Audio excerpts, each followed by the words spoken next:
નમસ્કાર, અમારી news channel news for Kathiawad ને લાઈક કરો, શેર કરો અને સબસ્ક્રાઇબ કરો. News for Kathiawad. નમસ્કાર.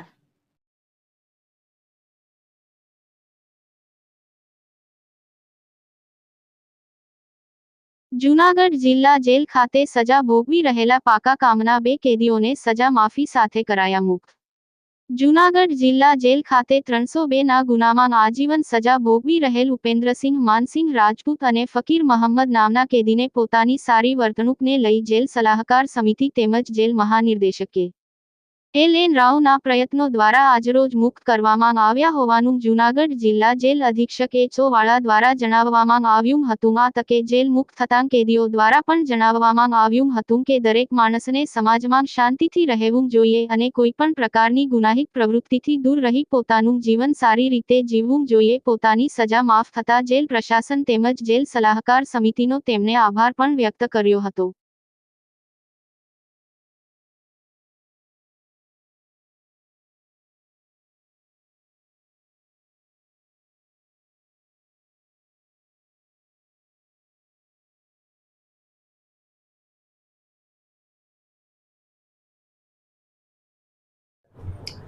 મારું નામ એચ.ઓ. વાળા, અધિક્ષક જુનાગઢ જિલ્લા જેલ.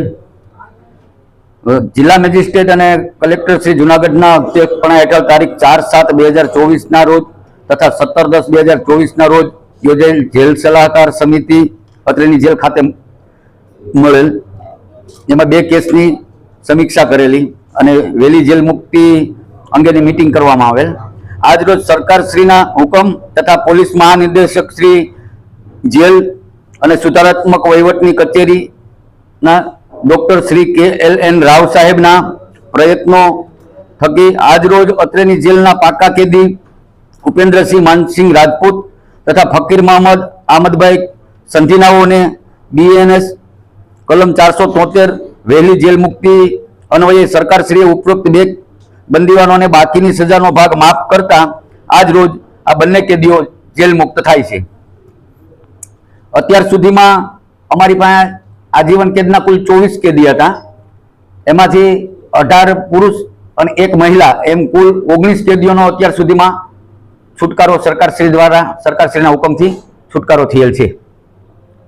જી સર, આ કેટલા વર્ષથી જેલમાં હતા અને કેવડી ઉંમરના હતા? આ બંને કેદીઓ 17 વર્ષ અને 15 વર્ષ એમ એવો સમયગાળો કાઢેલો, પણ કોરા 14 વર્ષ પૂરા થાય એટલે એમની કમિટીમાં બેસાડવાની લાયકાત થઈ જાય.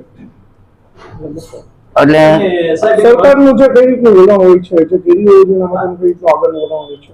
સરકારનું સારી સાલસલગત ધરાવતા કેદીઓ હોય જેલમાં રહી અને સુધારાત્મક વહીવટની કચેરી છે એટલે જેલમાં સુધારા ઉપર હોય, સમાજમાં પુનઃસ્થાપન થાય એવા સરકારશ્રીના પ્રયત્નો હોય છે.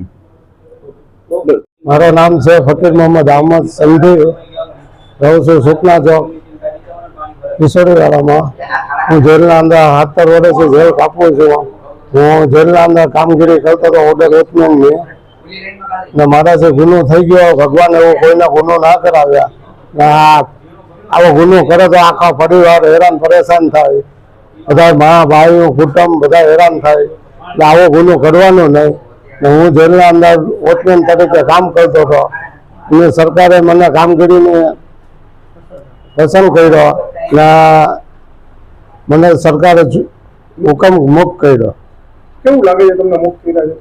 મુક્ત કર્યો મને આમ આનંદ થયો ને સાહેબોને સિપાહીઓને બધાને મારી કામગીરી પસંદ આવી એટલે હું કામગીરી કરતો હતો. શું પ્રેરણા આપો છો લોકો? બધાને સારું અને ભગવાન કોઈને આ બાજુ મોકલે નહીં એ આપું છું. ઉપેન્દ્રસિંહ માનસિંહ રાજપૂત. હું નાની ઉંમરમાં મેં ગુનો કરેલો હતો, તો સંજોગો વાળે ભૂલથી ગુનો થઈ ગયેલો હતો અને સારી ચલગતના લીધે જેલમાં સારી વર્તણૂક રાખી મેં આજીવન કેદની સજા પૂર્ણ કરેલ છે અને સરકારશ્રીને તેમજ વડી કચેરી જેલ ડીજીના આભાર સાહેબ. મને માફી બાકીનો સજા માફ કરી મને જેલ મુક્ત કરેલ છે, જેથી હવે હું સારી સાલગત 12મી રાખીશ અને એ બદલ હું ખાતરી આપું છું.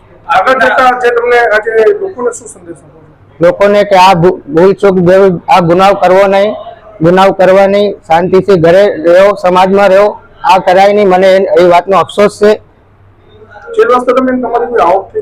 હા, બે વોર્ડરની કામગીરી બદલ મને અને વહીવટની કામગીરી બદલ મને 58,000 રૂપિયા કુલ મળેલ છે, જે મારી રકમ 12 કામમાં આવશે.